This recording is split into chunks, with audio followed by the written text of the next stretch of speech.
నల్గొండ జిల్లా నాగార్జున సాగర్లో మాజీ ఎమ్మెల్యే నోముల భగత్ రాష్ట్ర ప్రభుత్వంపై తీవ్ర విమర్శలు చేశారు.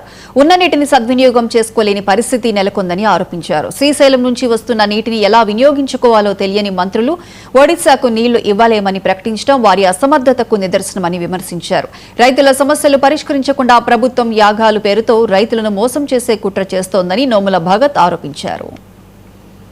కాంగ్రెస్ ప్రభుత్వం లేని నీళ్ల కోసమేమో వర్ణయాగం, ఉన్న నీళ్ల కోసం మాత్రం రైతులు కర్ణయాగం చేయాల్సిన పరిస్థితి తీసుకొస్తున్నాడు రేవంత్ రెడ్డి.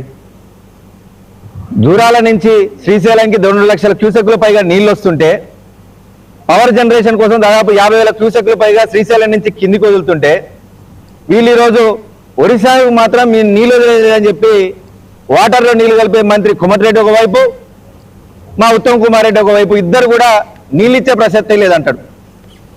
అసలు ఈ లెక్కన మీరు వర్ణయాగం చేయడం ఎందుకు? మళ్ళా రైతులకు అసలు నీళ్ళే ఏనని చెప్పడం ఎందుకు? కొద్దిగా నా షో ఉండి మంత్రులు ముఖ్యమంత్రి ఒకసారి కూర్చొనైనా మీరు ఒకసారి ఆలోచించుకోవాలి, అసలు మీరు ఎందుకు వర్ణయాగం చేస్తున్నారు? ఉన్నటువంటి కృష్ణా జలాలనేమో దొంగతనంగా అటు ఆంధ్రాకి తరలించకపోతుంటే మౌనంగా కూర్చొని ఇంతవరకు కూడా ఒక్క మంత్రి మాట్లాడాడు, ఒక ముఖ్యమంత్రి దాని మీద పోయి పిటిషన్ ఢిల్లీ పోయి ఒకసారి మాట్లాడింది తప్పింది లేదు. కానీ ఇక్కడికి వచ్చేమో వర్ణయాగం అంటున్నారు.